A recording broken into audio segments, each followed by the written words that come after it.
All right, we'll get our last session started here. Before I introduce the wonderful individual who's going to introduce our panelist, I do want to remind everyone in the program there's a list of upcoming events that we have in the Institute of American Civics. In particular, on April 23rd, we have, in the spirit of what you've seen today, we are having a debate on birthright citizenship.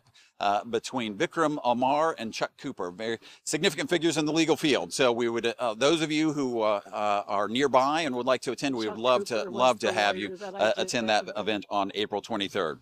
So the University of Tennessee is extraordinarily fortunate to have a leader whose commitment to freedom of speech and mutual respect have been cornerstones of her tenure.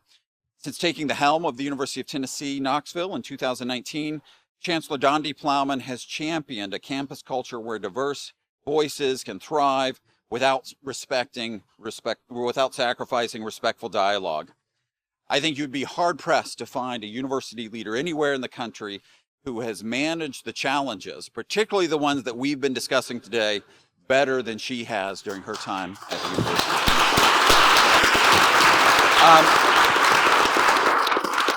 She's tackled difficult controversies directly, but also emphasized unity over division. She has a PhD in organizational behavior and a career spent studying how communities function, so she brings both scholarship and practical experience and insight to this work. It happens to be a big day here in Knoxville. There's a game going on across town, so we're grateful that she's able to take time. It was made even more interesting by recent news. So we're very thankful that she was able to be here for us for this panel and to introduce our final panelist at the symposium. So please welcome Chancellor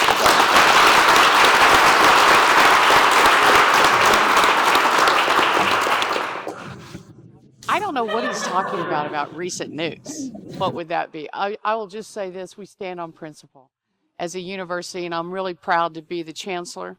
And I'm thrilled with the American Civics system. And to take something from like an idea to then a reality, an institute that's hosting a program on a Saturday where there's a football going on and this place is crowded. It is so inspiring. So my job is really not to go on about the university, but introduce to you the incredible folks we have here today. So I know you've had a great time so far. I've been hearing about it. The subject matter is so important. How's that? That's better. So it's an honor to introduce this panel. In just a minute, our panelists are going to discuss at least three major topics that I can't wait to hear what they have to say about. The importance of maintaining free speech as a foundational constitutional right. I don't know when there's been a time when that's not more important. The challenges facing the application and defense of free speech. I've learned a lot of people don't really know what free speech is, to be honest with you. And thirdly, the role of free expression in American universities in fostering intellectual curiosity. That hits so close to home. And so this panel today is really important to me personally as well. So I want to introduce to you our panelists. First of all, Nadine Strossen, right here in the center, is a legal scholar and a civil liberties activist. Very well known, national reputation. She currently serves as the John Marshall Harlan Professor of Law Emerita at NY Law School and is a senior fellow with the Foundation for Individual Rights and Education known as FIRE. She previously served as the president of the American Civil Liberties Union from 91 to 2008. That's a long time of service. Thank you for that. And she was the first woman to lead the ACLU. She is internationally acclaimed on the topic of free speech. She's a writer, a scholar, an advocate who's authored multiple books on free speech and regularly addresses diverse audiences and provides media commentary around the world. She's a graduate of Harvard College and Harvard Law. Thank you for being here today with us. Our other panelist I'm going to introduce to you, I consider him a personal friend and someone I look to for advice and scholarship, Strossen and Skrmetti, Tennessee's Attorney General. He was sworn into an 8-year term as Attorney General in September 2022 and previously served as Chief Counsel to Governor Bill Lee as Chief Deputy Attorney General. Before entering government service, General Skrmetti was a partner at Butler Snow LLP in Memphis. He began his legal career as a federal prosecutor, where he worked at the Civil Rights Division at Main Justice and the Memphis U.S. Attorney's Office. He also taught cyber law as an adjunct professor at the University of Memphis. He earned degrees from George Washington University, the University of Oxford, and Harvard Law School. There's a theme here, Harvard Law, right here. He clerked for Judge Stephen Colleton on the U.S. Court of Appeals for the Eighth Circuit after law school. Please join me in welcoming both Nadine Strossen and Jonathan. Thank you both. If I could just say one note about the Chancellor, because you are an inspiration of what college leadership is all about. These are difficult, challenging, turbulent times, but you truly are a role model. I think you deserve it.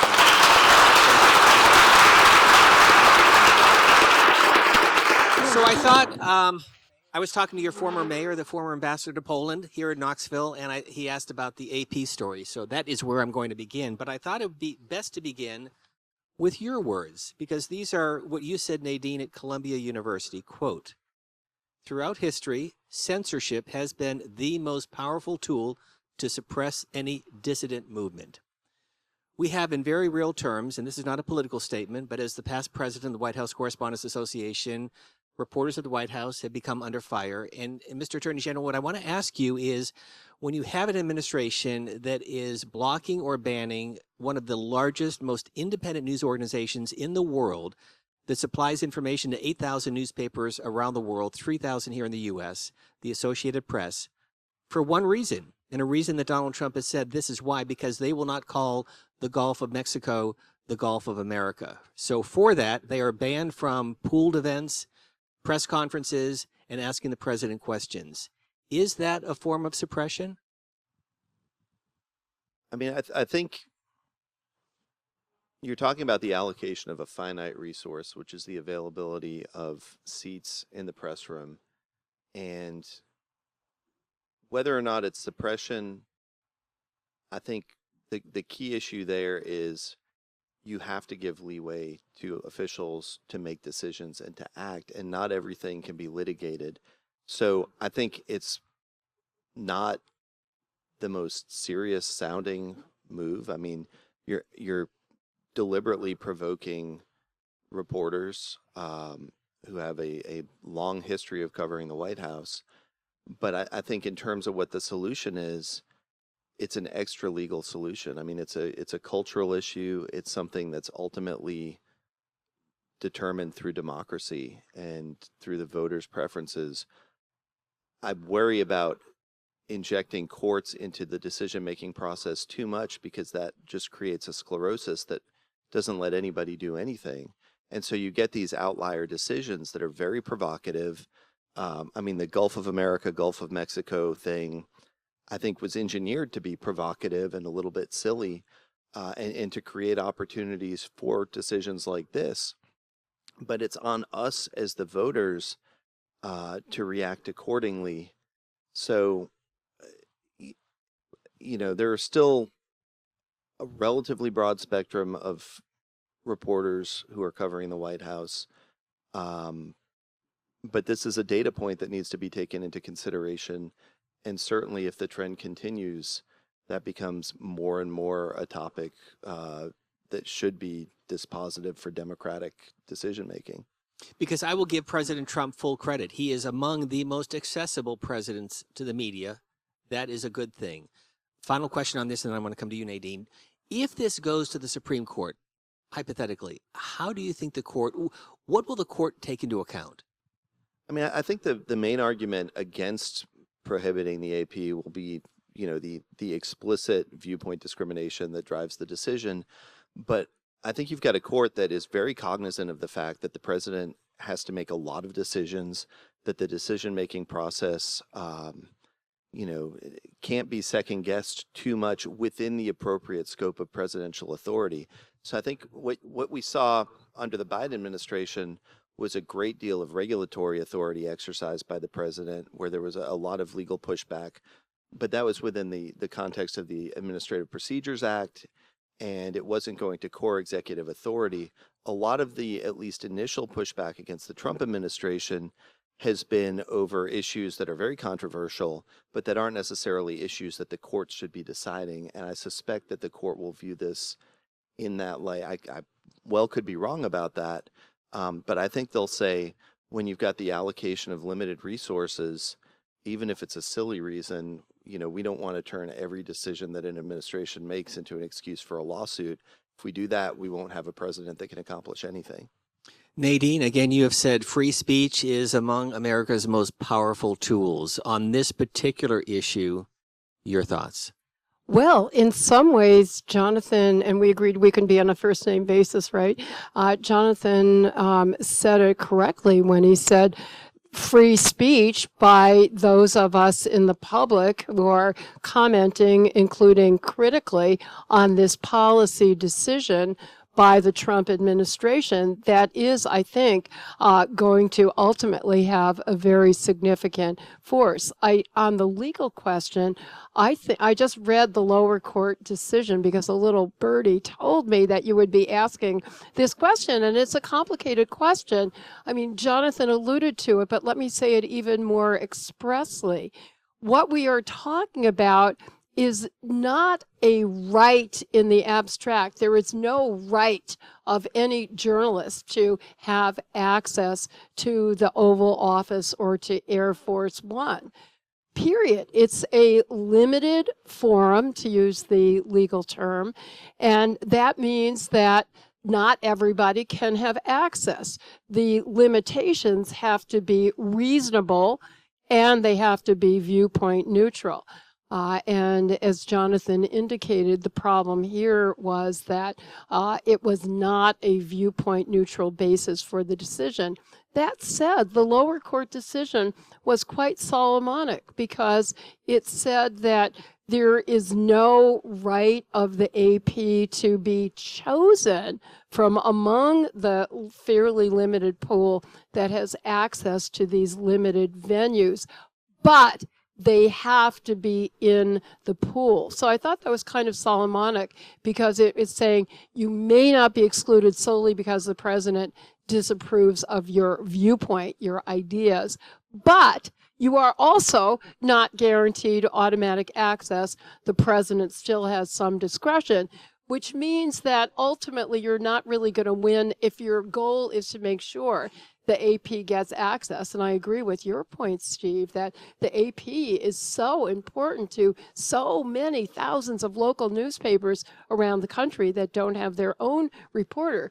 If our goal is to make sure they have access, we the people have to raise our voices to exert our political clout in urging the administration to allow the voice of our local newspaper to be there on the scene.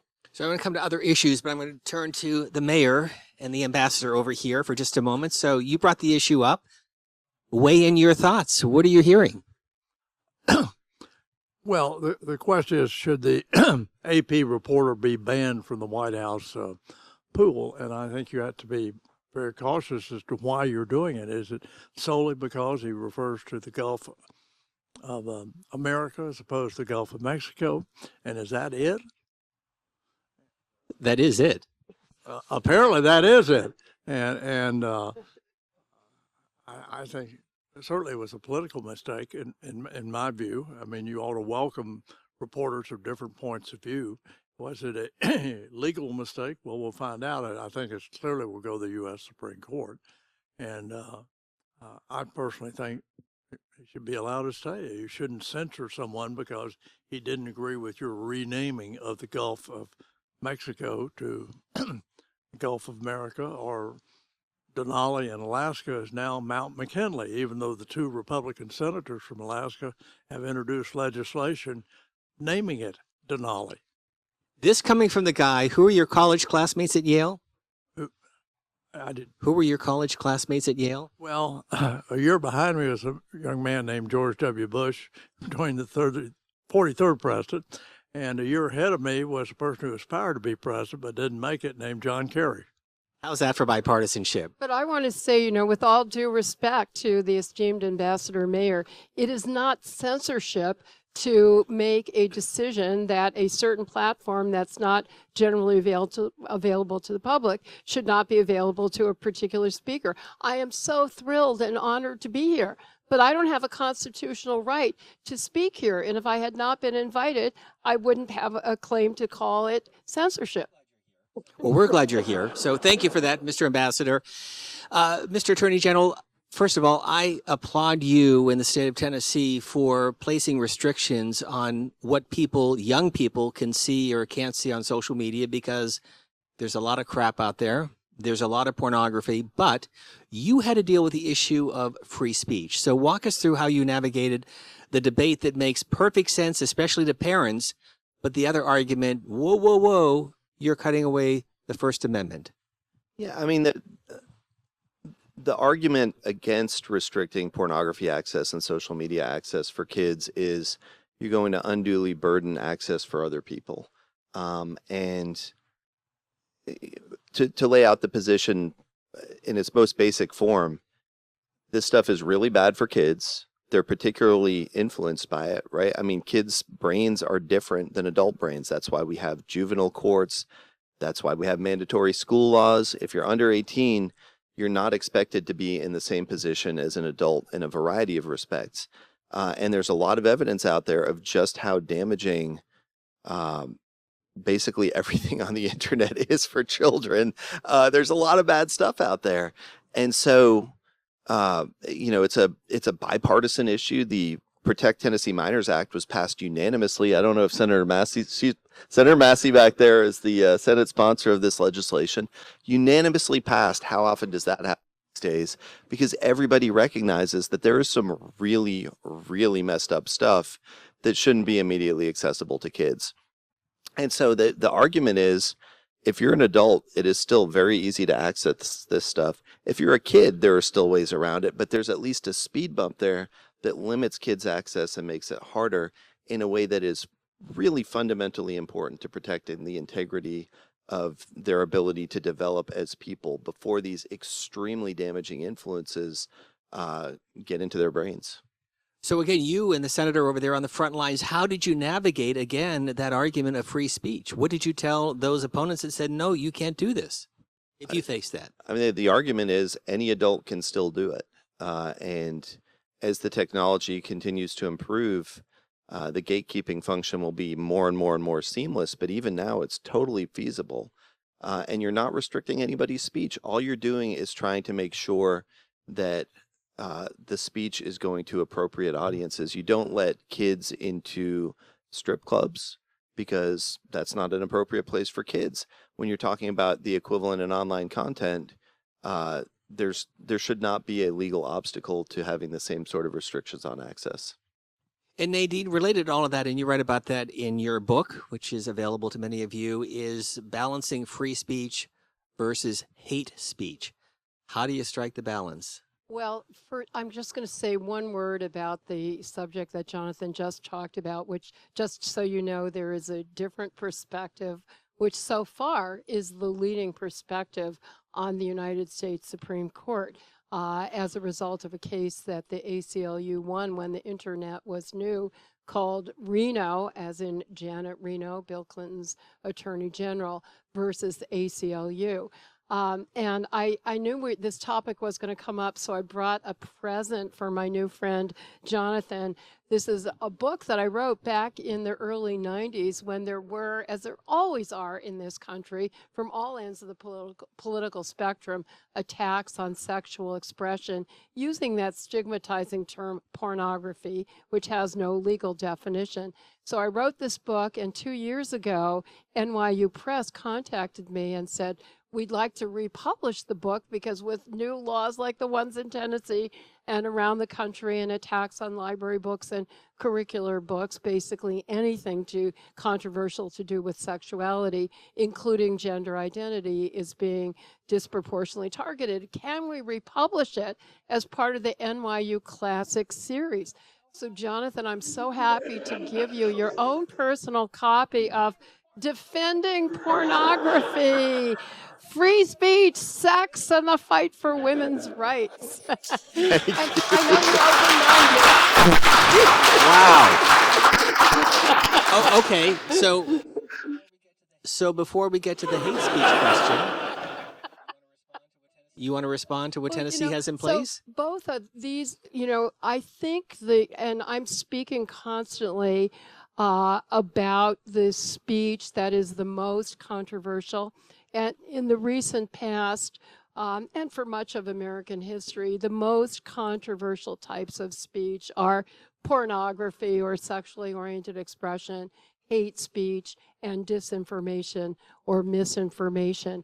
And with respect to every single one of those controverted types of speech, despite the title, which I did not frame myself, I am not defending the content of the speech. I am defending the right of individuals to make their own choices about what they will choose to see or hear or say, and for parents and guardians to make their own choices about what they will allow their young children to say or hear or say.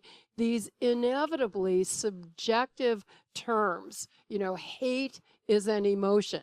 Pornography is a term that people inevitably use for whatever sexual expression they don't like, right? I've debated many feminists who have argued that, pornography leads to violence and discrimination against women. As a lifelong feminist, I, of course, care passionately about women's safety and equality and dignity.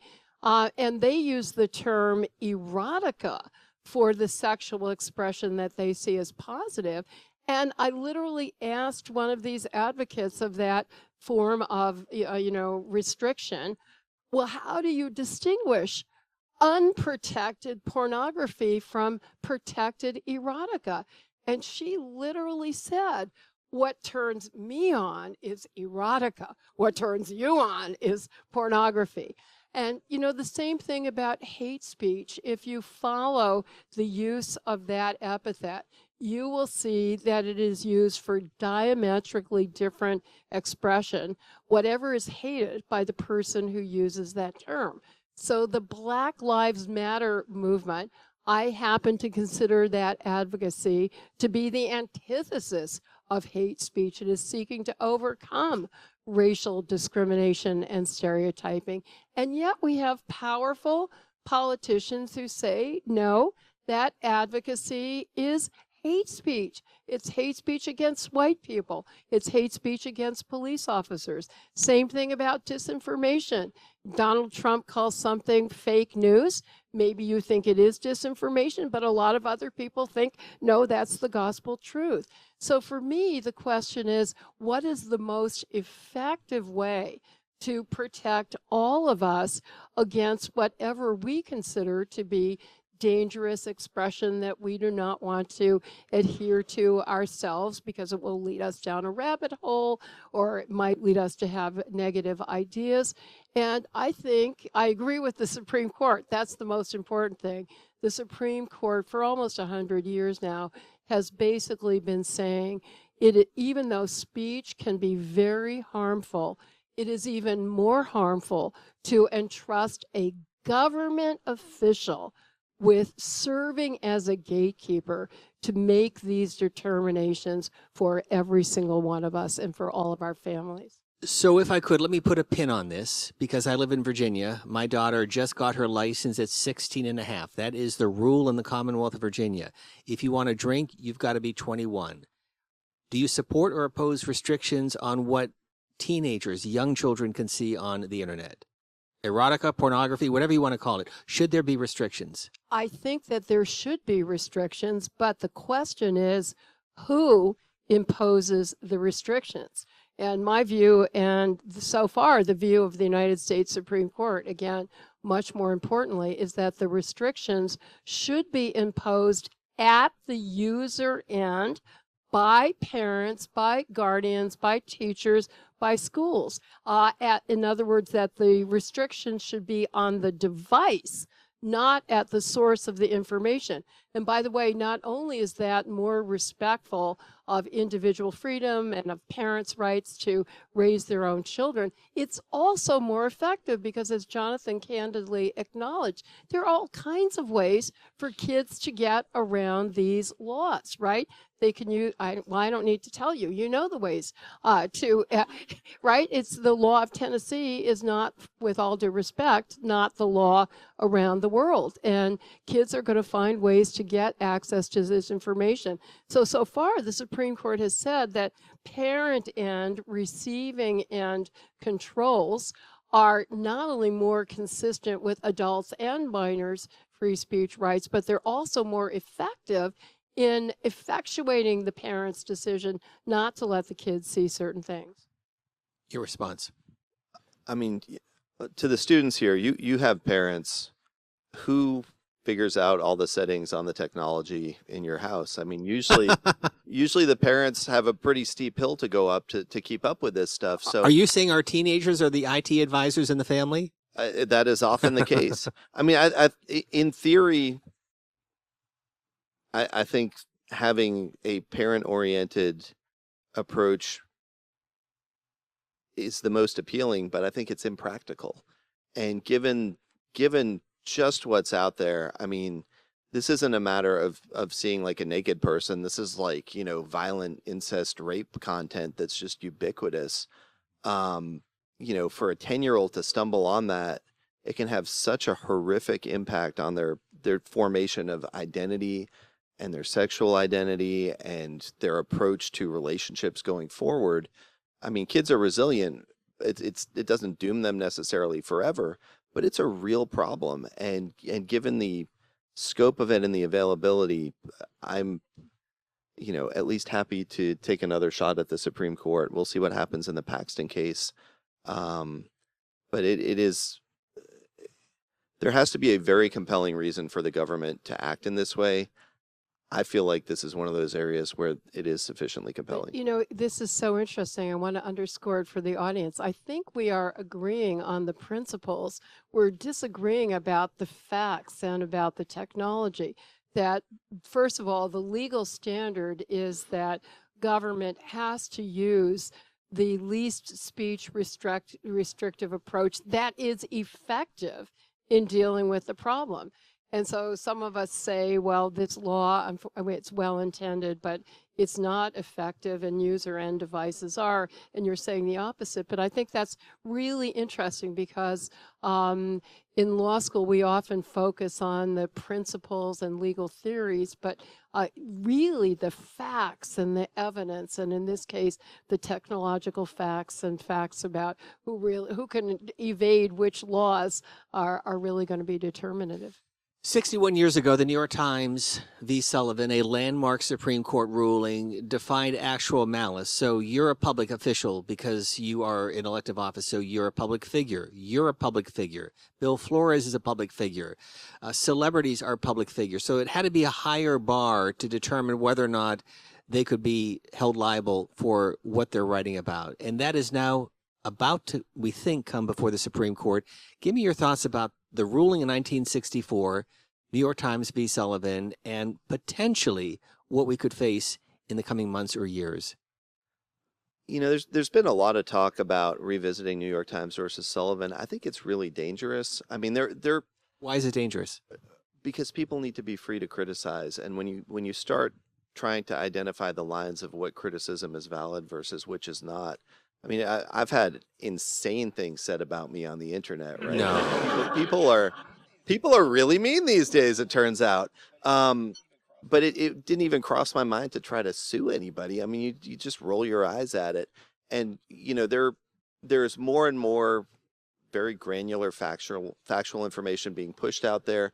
Maybe if something is a plausible lie about someone, maybe there's a slightly more robust actual malice out there that could justify a little bit of increased litigation. But I think it's the potential for abuse by people who are in positions of power against people who aren't militates against creating too many opportunities for public figures to push back against critics in an expensive, onerous legal proceeding. Nadine? I think it's really important. A couple of the students who did a fabulous interviews of both of us um, asked a question about the importance of history, which I gather is woven through this program. And I want to stress the historic context in which that decision was issued, along with so many of the landmark First Amendment free speech decisions arose out of the civil rights movement, because every kind of law or legal strategy that could be used to suppress speech and peaceful assembly and peaceful protest and petitioning the government was invoked by Southern officials against peaceful civil rights demonstrators. And Alabama, in that case, had a consistent theory, strategy that they were using to bring defamation lawsuits against not only the civil rights demonstrators themselves, as were the target in this particular case, but also the national newspapers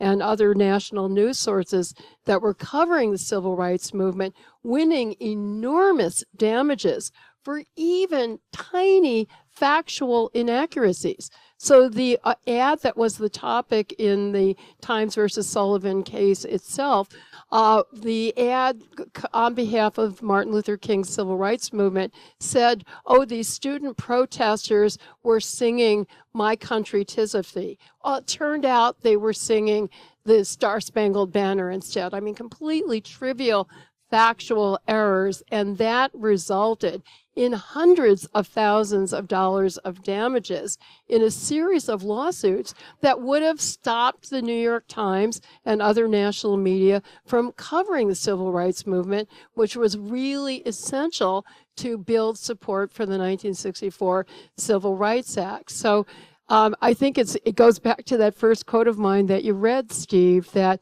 every censorial tactic is disproportionately going to be used to silence the voices of any minorities, whether they're racial minorities or whether they're political minorities. Every president from George Washington has had a beef with the press. Just go down in history. Thomas Jefferson had some of the fiercest words about the press, Abraham Lincoln.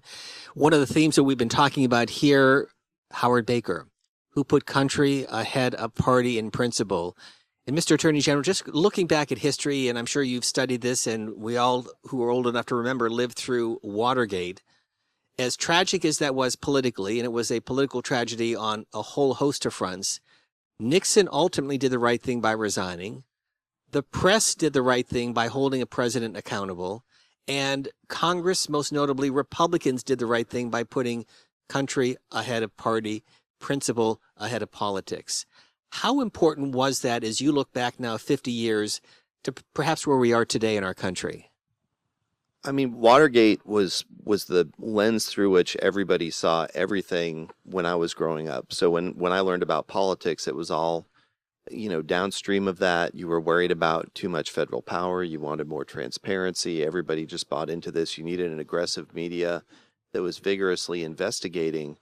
I think a lot of people still have that as the ideal model in their head, but it just, the world we live in is so polarized that every time presidents from both parties have done some fairly bad stuff.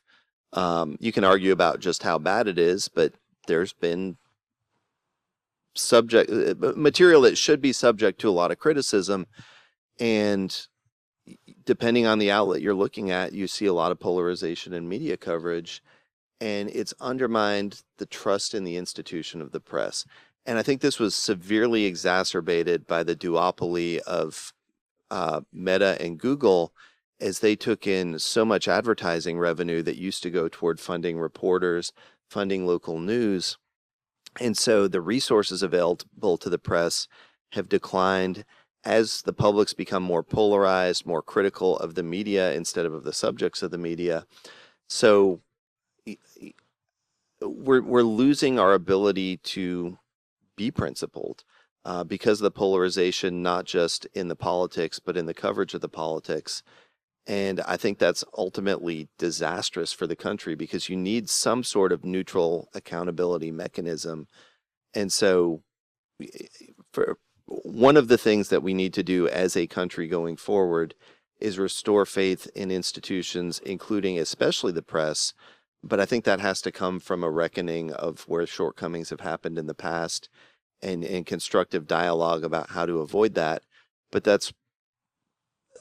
it's like, particularly these days, that's a real challenge. I mean, everything is so hyper polarized. You're basically looking at everything through like a 2-box matrix. And depending on which side you're on, if one box is checked, that's either A-okay, everything's good, or it's the worst thing in the world. There's no sense of proportionality. There's no idea that you're going to criticize your team out there. And ultimately this goes back to the voters, right? We get the government, we get the institutions that the people want and that the people make. And so the reason that I was so enthusiastic when I worked for the governor about helping to set this up was because the only way to solve it is to get people who have a sense of historical perspective, who understand why it's so important to have that accountability regardless of partisanship. So this is a really long non-answer, I know, but we are not in a world where something like Watergate could happen again, absent if the president committed some weird ritual murder, you might see everybody snap back into line. But really, short of that, I'm not sure what there is that would get 80% of the country lined up on the side of principle, no matter which president we're talking about. That armor on your skin, by the way, is the toughness that you have to have as a public official. Just a quick side note, how do you compartmentalize the criticism that you're going to get on social media and try to say, I'm going to ignore that, or I may not even read it? It's a beautiful thing being an appointed official. So I got an office with 3 votes. We have a unique system in Tennessee where the Supreme Court picks the Attorney General, and it's an 8-year term. So I have a longer time horizon and the perspective that comes from that. So I read the criticism of me because I think it's important. I don't want to be in a bubble. And there are reporters who will criticize in good faith and will talk, and they may not change their mind, but at least we can talk, and I can try to give them my perspective on things. There are some that are locked in on their perspective and really don't care what I say except for finding opportunities to take things out of context. But that's the minority. I mean, those are people who tend to come from explicitly partisan, whether they're being loud about it or quiet. It's an explicitly partisan outlet. The mainstream media, I think you've got a lot of people trying hard to do a good job, and it's incumbent on me in my office to help them get there and give them the information they need, recognizing there's a reason there has to be accountability. We don't get every call right. My biggest frustration is never when people criticize what I do. It's when they get mad about things based on ignorance of the system. So if I'm not prosecuting somebody and someone gets mad, it's frustrating because I don't have prosecutorial authority. If they get mad about a law that the General Assembly passes, it's frustrating because I'm not a lawmaker, and one would hope that the public understands the separation of powers. But I recognize it's very hard for reporters out there. The resources aren't there. They're under a lot more scrutiny. They're under a lot more hostility. The open contempt for journalism in many circles is hard. And if you're in public office, open contempt is an important way of checking people's egos and making sure they stay in their lane. But if you're just trying to do your job, meeting that hostility not because of who you are, because of what you do, that's just another deterrent to good people going into journalism. So Nadine, how important is it to have a free, open, and I'm going to underscore independent press to hold elected officials accountable? And admittedly, some of the challenges we're seeing, not only in Washington, but here in Tennessee, across the country, local media that in many cases has been decimated because of budget cuts and big corporations running the media. So we've already talked, and other panels have talked about the importance of the checks and balances, separated and divided. among the three branches of the federal government and between the federal government and state governments. The framers wisely believed that separating and dividing and limiting government power was, in fact, they thought that was all that was necessary to protect individual liberty. They didn't think that we needed an explicit Bill of Rights. The press, interestingly enough, has long been referred to as, in effect, the fourth estate, right? The fourth branch of government, in the sense that it too serves an essential checking and balancing function. So I am very concerned about the problems that have beset the press, some of which I have to say are self-generated. You are not above criticism any more than any of the rest of us are. But if I can lump in here a couple other segments of civil society that also play an essential checking and balancing function that are now also under stress, and they certainly include universities and colleges, academia, and also the legal profession and judges. And I am very concerned about the pressures that the current administration is bringing to bear on all of these segments of our civil society that, even though they're not formally part of the government, have traditionally and historically helped to keep government abuses in check. Now, I'm going to follow a prescription that I've heard alluded to here and in other panels. I think it's really important for us to be even-handed and fair in our criticism, and to not just critique somebody whose policies we dislike, but also people whose policies we might like. So I think it was, you alluded to it, that the Biden administration did not have much access to the press at all. It sort of didn't matter who was in the press pool because there were no press conferences. So I think some of these problems have come from administration. We should not delude ourselves that the problem is only the current administration. All of us who care about individual liberty and preserving checks and balances in democracy have to be straight down the middle in critiquing any party, any politician who is eroding these important institutions. In fact, do you know how many times President Joe Biden came to the Brady briefing room to take questions from reporters in 4 years? Anyone care to guess? Once. One time in 4 years, he came to the Brady briefing room. So again, I give Donald Trump full credit. He's very accessible. How can the press do a better job? What should we do? We're not a monolithic group. It's a very disparate set of reporters with a lot of different points of view and a lot of different challenges. You've got online, you've got radio, you've got cable, you've got broadcast, you got podcasts. What can we do better? So the very simplest thing is to, now that everything's online, or most things are online, is to link to the original sources.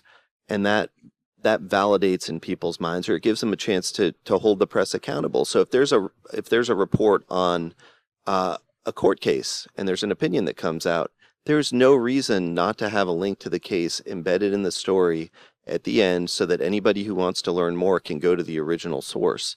And that is a way of ensuring that if the reporter has any biases, someone can check those. It's an accountability mechanism that's really, really easy. And there are a lot of materials that are readily accessible to people. Now, most of us will only read the story because we don't have time to go into all of the original materials, but just making sure it's there for those people who want to know is a helpful move. You know, the other thing is there has to be a professional pushback against the blending of opinion and news. Because everybody's so opinionated, everybody's trying to build their brand and be snarky and snappy. And I realize when I say everybody, it's not actually everybody, but it's really pervasive. And it's hard for people to tell the difference between opinion and news often now. And I think there's far less pure news out there, at least in online sources, and it's more and more tinged by the desire to get more eyeballs by being colorful and sarcastic. And you know, there's an incentive for that. I mean, it will be a revenue hit to be more boring again, but we need more boring. I mean, politics is not supposed to be as interesting as it is. And it creates really bad outcomes. Well, because that's what we're seeing on Sean Hannity and Greg Gutfeld and Jesse Waters on Fox and Rachel Maddow on MSNBC and The Weeknd. That it's almost become clickbait when it comes to the most sensational, when it may not be, or often it's not the most substantive. I would say a lot of it is on us, right? Because the press is giving us what they think the consumers want. I was so struck in one of the defamation lawsuits against Fox TV for purveying the lie about the 2016 election, and the assumption had been that Fox was purveying a lie about who won, and therefore the viewers adopted the wrong view. But it turns out from the discovery, the evidence that came in during the litigation, that Fox had initially said, no, Trump did lose the election, I'm sorry, the 2020 election. But the viewers got so upset, they were going to more MAGA-oriented outlets that were saying, no, Trump did win. So it was the consumers that were driving what the product was. So I think we get what we ask for, and we have to take responsibility for being informed, for demanding that we get accurate, fact-based information, and for having the media and information literacy that is essential to bring to bear a healthy skepticism. Too much distrust is dangerous and corrosive, but too much credulity is also dangerous and corrosive. And I think that one of the benefits of this kind of program is that hopefully you are becoming educated and informed media consumers who will in turn have a positive impact on what's delivered by the media. So let me ask the elephant in the room question, because I have been at the rallies where Donald Trump is pointing out to all of you in the fake media. Has he changed the way Americans view the press? Has he made it more toxic in our politics today? I think it's a cause, mutually reinforcing.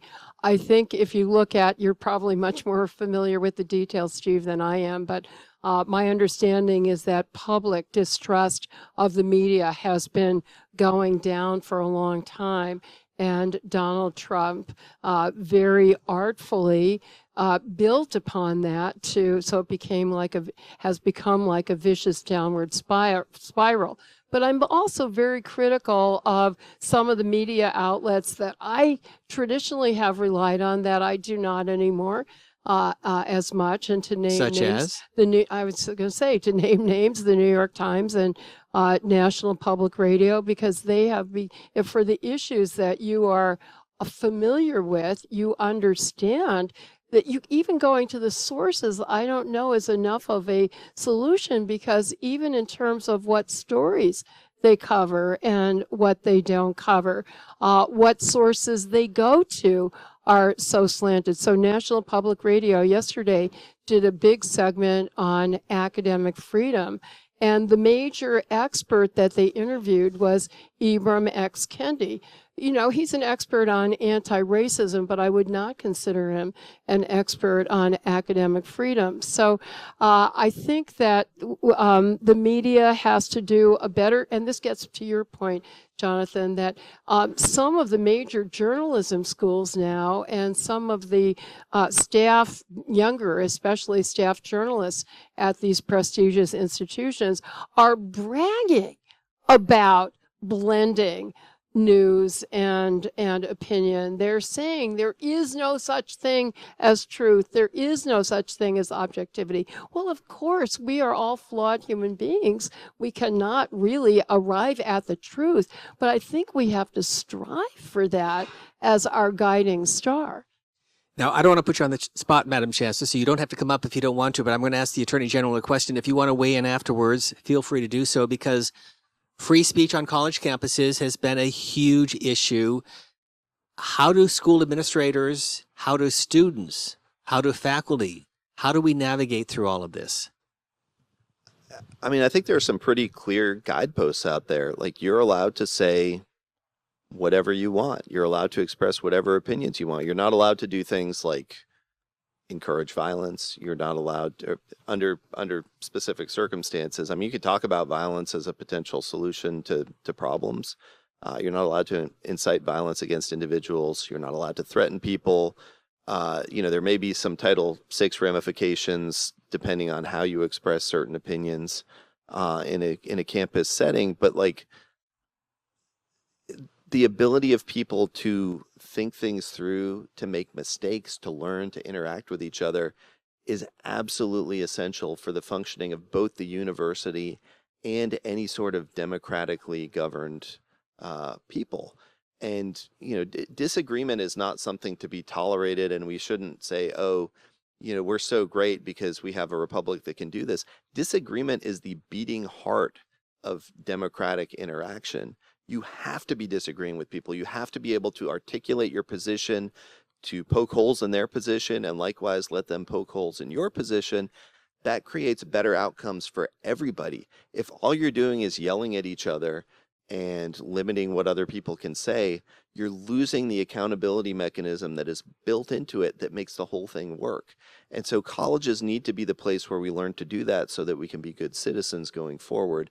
And that means the universities, if people do a sit-in that takes over a building and they won't leave, that is a criminal matter. That's different than speech. If people are harassing other students, that's a criminal matter. That's different than speech. But if people are just expressing themselves, even if they're expressing themselves in ways that are horrifically offensive, that's their right. And this is America. And I mean, the Skokie case, which is, I think, the high watermark for the ACLU and the First Amendment, if you look at the facts of that, it was a community filled with Holocaust survivors. And the Nazis specifically targeted it because it was filled with Holocaust survivors. They were trying to be as offensive as they could possibly be in a really evil and mean-spirited way. But they had a constitutional right to do it. And even when speech is incredibly offensive, the answer is not criminal punishment. It should not be social ostracism. I mean, we should be encouraging each other to be willing to have these exchanges because we all benefit being in a community that can have those conversations. And that's what this institute is all about. Just a quick follow-up. What's your message, though, to other states that don't have the wisdom that this state had to create this institute? What do you tell them? I have many opinions about other states compared to Tennessee. I'm sure you do. That I frequently express to their attorneys general. No, I mean, this is how we create a future for our state and for our country. We need people to be able to be good citizens by being good students, by being good conversationalists. I hope I didn't put you on the spot, but I'd love to get your perspective. But that's okay. Thank you. I'll never come back again, right? What I often find myself saying is we all like free speech until we don't. And so one of the things I see actually on college campuses, a couple things. One, I honestly think the students are more comfortable with disagreements that come out of expressing ourselves, free speech, than the adults around them. So oftentimes what happens is something gets picked up in the press and a parent comments on something that, and then when we say, have you talked to your student about it? Like, no, I don't want you to talk to them. So they don't know the parent is called. I think adults sometimes, this is why this institute's important, because we think free speech is great until the other side really expresses themselves, and especially in a way that we don't like. Also, then the press picks up one thing, one position or one view, and it's not clear that lots of views have been represented. But it's a struggle. And I think we're obligated as higher education is to continue to create the place where that can happen. But you get some criticism for it. I'm going to turn this back over. Thank you. Nadine, you want to say? Well, I have another so prop in addition to defending pornography. Some of you will be what a segue. Some of you will be very excited, but it doesn't say what you think it says. What does it say, Jonathan? Make JS Mill great again. Make JS Mill great again, as in Some of you know. You won't believe the audiences I speak at who don't know who J.S. Mill was. So that shows how important this program is. But of course, that's for John Stuart Mill, who in 1859, with his wife, Harriet Taylor, as a feminist, I want to give her credit as he did for being essentially a co-author, wrote what I consider to be the greatest, most enduring defense of free speech from a practical perspective as well as a philosophical perspective called On Liberty. And you had said this in your own words, Jonathan, that even if you simply have your own view reinforced by talking to somebody else, you will understand it in greater depth. You will be able to explain it to yourself and to others more persuasively. But you might also discover that you're wrong, which is also a benefit, because who wants to be wrong? Or that you will refine your thinking. And what better place to do it than on campus? We're going to get to your questions. So if you raise your hand, I think we have some people with microphones. I want to ask you, Mr. Attorney General, just a question about social media companies, which are private companies, and the issue of free speech. Should they be more regulated? I mean, I don't know that they should be more regulated, except to the extent that if they advertise themselves as a free and open forum, if there's evidence that they are not in fact free and open, that they're engaged in censorship or viewpoint discrimination, they should be on the hook for consumer protection violations for that. I think they need to be transparent, and there's inherent biases. With things have changed dramatically since Elon Musk bought X. Before that, basically all of social media was being run by a thin monoculture on the West Coast that was not a representative sample of America, and you ended up with situations like the Hunter Biden laptop story, which was very deliberately suppressed in a way that I think was incredibly damaging to the institutional credibility of journalists, of the social media companies, and of the intelligence community. But everybody at the time thought it was a great idea, and there wasn't enough internal dissent to push in different directions. I don't think the government needs to get heavily involved other than to demand the transparency that every consumer is owed from every company that they interact with. Let's get to your questions. And if you have your hand up, yeah, right over here. Bring the mic up. Introduce yourself. Thank you. My name is Jackson Brandon. I'm a student here at Baker School at University of Tennessee. And if it's any aid to the John Stuart Mill cause, the Institute got me in to John Stuart Mill. So I was very happy to see the hat. But I'd like to ask about what state and non-governmental institutions are doing to address the rise in misinformation on social media. We've seen a lot of chatbots, AI, and other forms of media being expressed to spread misinformation on platforms like X, for instance. So what are your state and non-governmental institutions doing to address that and freedom of speech issues surrounding it? So first of all, there's actually a lot of disinformation about disinformation.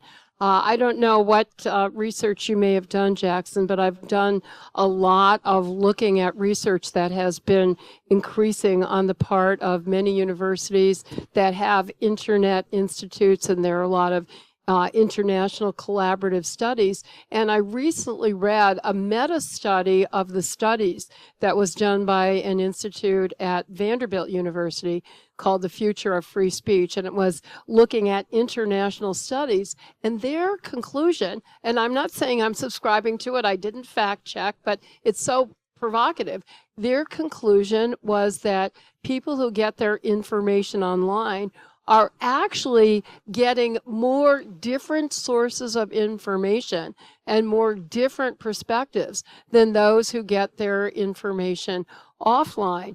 Another really important development is the harnessing of the unique power of social media and the internet generally to counter disinformation, right? I think one of the excellent student panelists this morning talked about that. You know, the media has always disproportionately covered bad news. We know the old saying, if it bleeds, it leads. And I defend your freedom of speech anyway.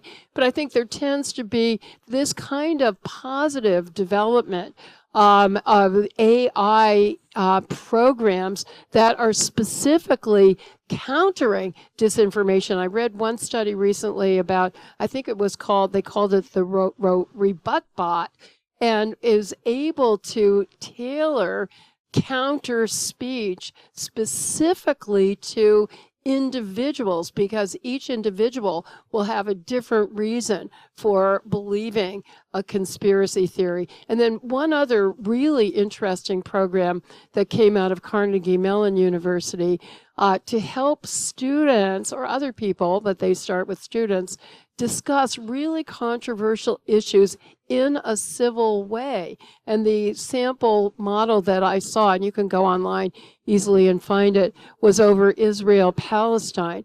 And so a student would ask a question in a pretty hostile way, like, why do you support Israeli genocide? And the chatbot would intervene in a very gentle way and say, well, before sending the question, maybe you ought to rephrase it this way. Is Israel disproportionately killing civilians? So we should emphasize the positive potential of these media, which I think is enormous. But related to that, we saw what happened to the Columbia University student who now may be sent back to his home country, here under a green card, married to an American citizen, and being punished for what he said on campus. Your thoughts about that? So I think it's a particularly interesting case because it's not a pure speech case. You know, you had the students occupying Hamilton Hall, and Mr. Khalil was acting as a spokesman when he talked about the demands of the organization that was occupying the hall. He said, our demands. He was actively negotiating, using the occupation as leverage. And, you know, one of the fundamental things about being a self-governing people is you get to pick who becomes part of the polity and who's involved in those conversations. And I don't think we should willy-nilly exclude people from the country for speech. I know there's an ongoing legal debate about exactly where that line is. But in the Khalil situation in particular, because there was, at the very least, coordination and involvement in unlawful activities, that seems like I realize the context is extraordinarily controversial, but I think Sure. if you look at the atomized facts there, it probably fits squarely within the existing doctrine. But the numbers of people who are being subject to immigration concerns in schools is rising quickly. We don't know the facts about exactly what's going on there. You know, maybe there is something beyond speech that's driving that. I think we'll see a lot of engagement on that topic going forward. And I do think we need to be careful, because part of the reason that we have all the rights that we have is because everybody agrees to let them keep going. And if the legitimacy of our system is called into sufficient question, we are going to lose so much. And there are a lot of people who are really concerned about our porous immigration policy over the last few years, about the engagement of non-Americans in American political debates. And I do think we need to be careful to ensure that we have confidence as a country that we are governing ourselves. And you see it on both sides. There are allegations of Russian involvement on behalf of the Trump administration. People want to know that America is being governed by Americans. And so the more politically engaged you see conduct, and the combination of politically engaged conduct potentially involving illegal activity seems like a pretty good basis for a high level of scrutiny by the immigration officials. I have a different perspective, not surprisingly. Shocking. But number one, the evidence that the administration had about Khalil is now, they've said, the only evidence and the only complaint is based on expression that clearly would be constitutionally protected if he were an American citizen, number one.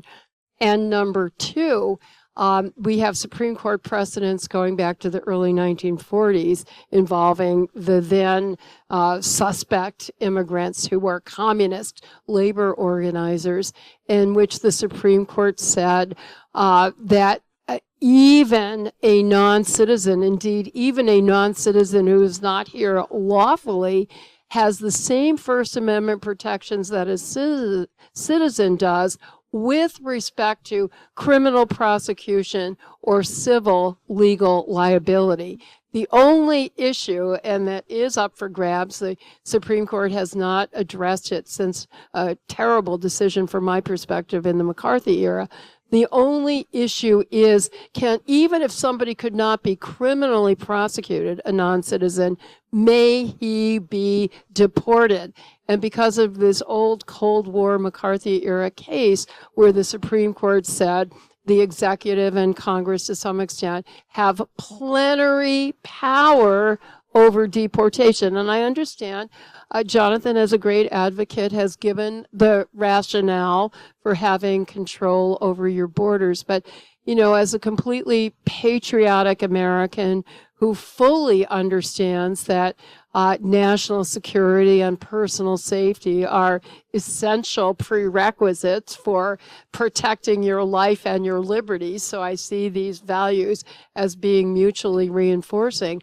All of us have a stake in freedom of speech for the non-citizens among us, because what is involved is not only their right to speak, but our right to hear and to listen, a lot of which has been talked about very fruitfully today. And the Supreme Court has long recognized that the First Amendment does protect the right to receive ideas as well as the right to communicate them. And that is why our colleges and universities admit so many foreign students and hire so many foreign faculty for our educational benefit as well as theirs. And I'm really concerned about the enormous chilling impact that these actions are having, not only on all immigrants, but also even naturalized citizens and others are afraid. To tell you the truth,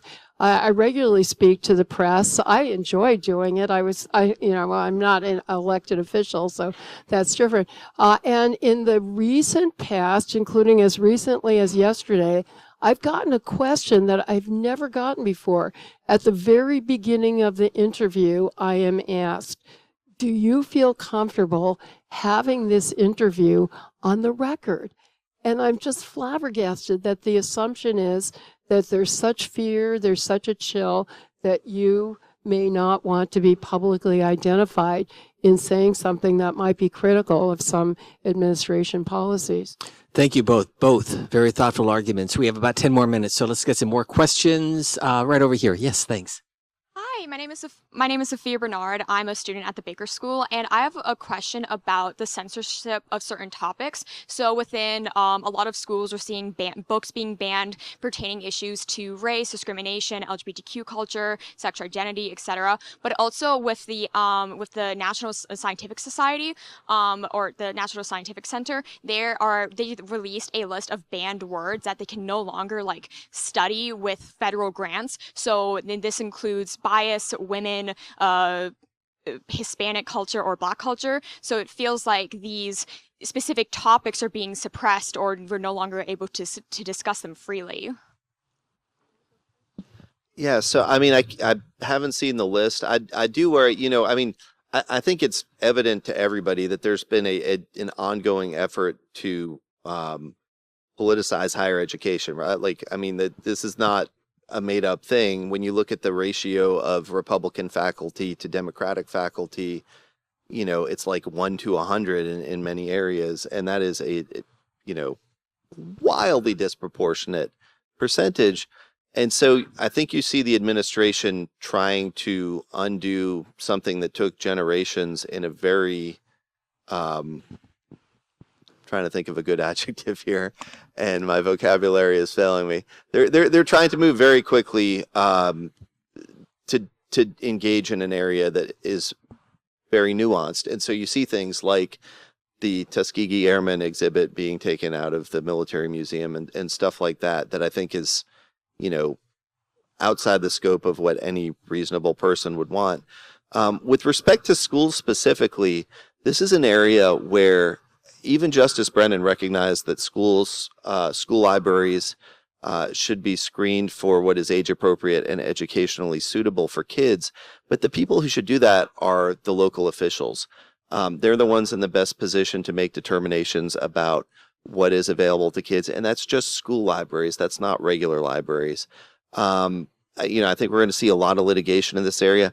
People care a lot about this. This is something I hear about all the time. People are really fired up about either what they see as undue censorship or about the availability of what they think is dangerous material for kids in every possible context. I think if I were running a library, I would have a very wide variety of material. I would not front the most controversial stuff in areas where the kids would be coming through, because that's what a large majority of the people in the communities across Tennessee don't want. You can make information available without trying to push the most ideologically charged stuff to the front of the line. With respect to school libraries, I think the Board of Education is the proper arbiter for that, and let people have an argument locally about what's appropriate for that particular school community. Again, with respect to the broader idea of trying to remove funding from certain views, that is a reaction to something that happened over a long period of time. And, without condoning specific decisions, counter-revolutions can be messy. And, we're in a situation where people pushed hard to make things one way. A lot of people don't like that. And it's going to be a fight to see how everything shakes out. As was true for our discussion about the social media age verification laws, this dispute also turns on a factual issue, which Jonathan alluded to, in the Supreme Court decision on point, which was an ACLU case. The justices said whether removing a particular book is constitutional or unconstitutional depends on the motive, the purpose, the reason for which it was removed. So if the removal was because of a decision that is viewpoint neutral, here we come back to that core concept, such as it is not age appropriate, it is not pedagogically suitable, that's okay. But if the reason is solely disapproval or majorly disapproval of the viewpoint of the book or the identity of the author, then that is patently unconstitutional. So I agree there's going to be a lot of litigation because there are a lot of allegations, including by organizations such as PEN America and the American Library Association, that in many of these situations, the motivation is discrimination against the topic of race or LGBTQ issues and the identity of the author. But that's a factual dispute. We had a question. Yes, right over here, sir. Please. Thank you. Stand up if you could. Thank you. Thank you both for this dialogue. I really enjoyed it. There are claims on both sides that I really appreciated. Professor, I am especially interested in your disposition that in the interest of minors, it is best for them to be regulated in terms of their access to pornography by parents opposed to the federal or state government. Do you have any statistical evidence or journal articles to prove this claim? Well, this is the approach that we have been using for all other media, including since an important 1997 decision by the Supreme Court, online media. And unfortunately, there's a lot of evidence that legislation such as what you have in Tennessee is easily evaded and is not shielding minors from access to that information or material. I would commend to you there's a case that's pending in the Supreme Court involving a similar law from Texas. If you look at the you can easily get the list of briefs in the Supreme Court, including briefs that have been filed by a lot of expert organizations, technology organizations, social science organizations, parents and teachers that do have a lot of that data because it is a very fact-specific dispute. Let me squeeze in one or two more questions. Yes, right over here, please. Thank you. Thank you. Just a comment back to the first question regarding misinformation and regulation on social media. How do you feel about the use of community notes and crowdsourced verification, like, for example, on X and soon to be introduced on Facebook? Do you fear that that's a dominion of the majority opinion on a minority opinion? Thank you. And let me just add to that, is it a good or bad first step? Yeah, I mean, I think it's a good first step, but you need to be careful, and ultimately it comes down to the users and if people are going to abuse it. I mean, the whole idea behind Reddit was you would have people vote to bring the best content to the top, and that turned into like an ideological filtering mechanism that just drove out all dissenting opinions. So if community notes moves in that direction, that's bad. But at the same time, you know, having some sort of accountability mechanism built in makes a lot of sense if users use it responsibly, if the companies are able to use their incredible troves of data to limit the ability of folks to abuse these tools. I think it's overall a really good thing. I think that the best we can hope for on all of these issues actually makes me think of the famous aphorism by Winston Churchill about democracy being the worst form of government except for all of the others. And I think the community notes approach is the least bad of all the options. To me, it is far less bad than having centralized gatekeeper control in the hands of a completely unaccountable tech titan, which then becomes subject to enormous pressure behind the scenes from many government officials. This happened a lot during the Biden administration. I'm told that it also happened during the first Trump administration. So I, consistent with my trusting we the people and we individuals and we parents more than any centralized power, I think this is the least bad approach. Another question? Yeah, all the way in the back. Stand up if you would. Thank you. I think we have time for two more questions. So if there's somebody over here who has a question, yeah, you'll get the last one. Go ahead. So I know it's been a while since the 2024 election, but during the debates, we saw the moderators basically take the role of a fact checker. So what's y'all's opinion about moderators in debates using their role as fact checking? Thank you. Thank you. I mean, I think there's two things. First, they have to be accurate. If a moderator is trying to fact check and they get it wrong, that can do incredible damage to the entire process. And the second thing is they have to be fair. So if somebody comes in looking to fact check the heck out of one candidate, they better be ready to go after the other one just as hard, or it undermines the legitimacy of the debate process. And I think that's an ongoing concern. And if they try to do it and they do it to one person and they either miss the opportunity to fact check an obvious misstatement from the other side, or if the frequency of fact checks leans in one direction, it's just going to reinforce every opinion about the media that's currently so toxic. So I think, it is good to hold people accountable even in the debates if it's done properly and in a way that reinforces the clarity that voters get as a result of the debate. But let me just add, it's hard to do. If you just said to me, it's snowing outside, and I said, no, it's 60 degrees and sunny, that is a fact that can be proven. More often than not, though, it's the other candidate who should be the fact checker, because once you go down that slippery slope as a moderator, it's very, very difficult. So best to let the press be the fact checker or let the candidate on the other side be the fact checker, unless it's something so glaringly different from what the candidate is saying. Last question right over here. Yes, please stand up. Thank you. Hi, my name is Hannah, and I go to Middle Tennessee State University. So I recently read a book. It's called The Common Good by Robert Reich.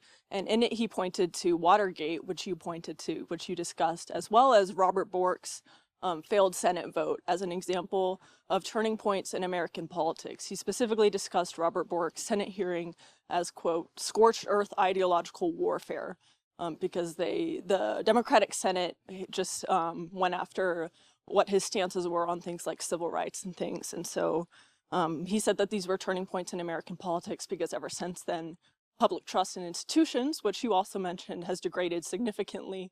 and we've honestly never recovered. So how do you think we can, and I'm a person who believes in a healthy amount of skepticism when it comes to institutions, but how do we generally restore good trust and faith in institutions? Nadine? That is such a tough question.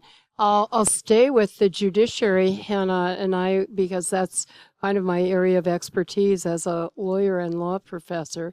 And I'm just thinking aloud because I think it's so much easier to point to the problems than the solutions. I do not like at all the extent to which the judicial nomination process and confirmation process has become politicized. The framers, and I was having conversations earlier about elected judges, which is the system for choosing judges in many states. I believe in democracy, but the point of certainly the federal judiciary, and I would hope a big responsibility of judges at all levels, is not to be accountable to the majority of the people. It is deliberately to be counter-majoritarian, to have the independence and the security to neutrally defend constitutional principles, including constitutional rights, even indeed, especially for the most despised and unpopular individuals and groups and ideas. And the closer we get to politicizing this, either through the kind of direct election that we recently saw in Wisconsin for the Supreme Court, which to me was, now the person who got elected is clearly, you can predict what her rulings are going to be. It's expected that she will rule for a certain party or for a certain ideology. I think we have to somehow try to get away from that, maybe by getting presidents to agree to nominate candidates who do not have a particularly partisan or ideologically slanted track record, and to get people within the Senate to agree that they are going to look for qualities other than predicting the vote in particular hot button contentious cases.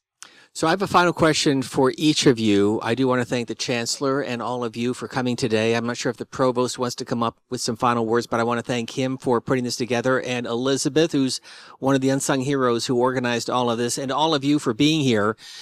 So my final question is, what are the biggest challenges and opportunities when it comes to free speech? And Mr. Attorney General, we'll begin with you.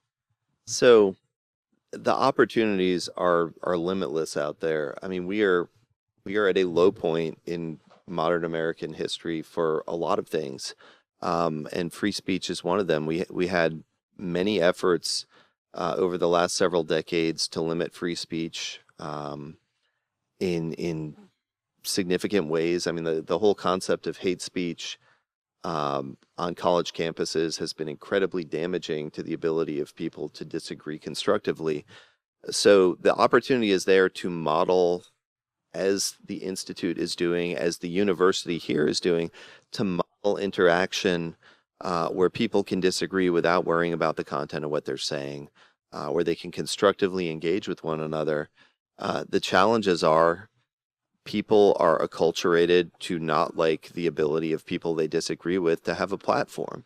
And so not only do we need to make sure that we are engaging well, but we need to stand up for people who are deprived of the opportunity to speak. So even if someone you disagree with is being deplatformed, whether it's through the kind of shunning social ostracism mechanism that is going to be the subject of so many PhD theses in a decade or two, whether it's by being heckled and shouted down because people don't like what they're saying, whether they're being excluded from the forum, whether they're not able to get into a room because their ideas are so despised. We need to stand up for broad interaction. If people are coming in good faith to participate in a debate, even if they have ideas that you don't like, you're all better off letting them get in there. You have the chance to change their mind. They have the chance to change your mind. And by creating that context and by finding more and more and more places where people can have those interactions, you are making America a better place. And so, go out there and evangelize this stuff. We need to relearn as a country how to engage with one another, how to disagree with one another in a way that makes us all better off. Well, thank you for the work that you're doing here. Thank you for your work in Tennessee, because you're one of the reasons why we are here, and we give you the last word. Well, it is going to say, hear, hear. I agree with every single word that Jonathan so eloquently said, and I was going to convey the same idea. Let me do so. And it's interesting that we're unanimous on an issue that could be addressed in many ways. But I think the single greatest challenge, if I have to choose one, is the overwhelming human tendency to defend freedom of speech for me, but not for thee. You know, you talked about the controversial Skokie case, which I continue to hear every time I give a talk. Oh, you know, how could the ACLU defend free speech for Nazis in Skokie? One of my friends, who was the head of something called the National Coalition Against Censorship, said, you know, Nadine, everybody has his or her Skokie. You know, I'm in favor of free speech, except I just want to make this one exception for the speech that I consider to be the most dangerous. And given our wonderful diversity of views and identities and so forth, if you add up all of the just one exceptions, there's nothing left. And so it's the process of looking behind who the particular speaker is in the case, what the particular idea, what the particular expression is, to the underlying principle. The ACLU was not defending the Nazis. We were defending the principle of viewpoint neutrality, which we used very close to Skokie, Illinois, in a town called Cicero, which had a very different political and demographic composition, where Martin Luther King's movement was sought to be shut down because that was considered dangerous and insulting and offensive. By the way, Cicero at that time was described in a major media story as Selma, Alabama without the Southern accent. So that will tell you what the politics were there. And I want to give you just one other recent example, which I mentioned to Steve.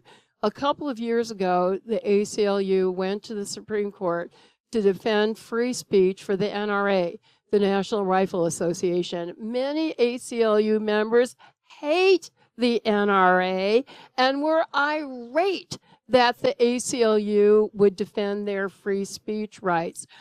We did, and we won, and that precedent is what is being used every single day now to defend the academic freedom and institutional autonomy of universities and of law firms who are being pressured by the Trump administration. So rather than what most people do, free speech for me but not for thee, I want to leave you with another motto, which is, if you want to have freedom for the speech that you love, then you must defend freedom for the speech that you loathe.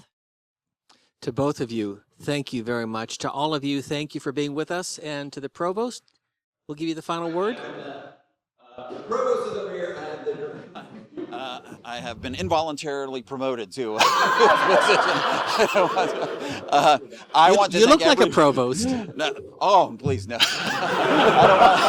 I'm happy to have John in that position.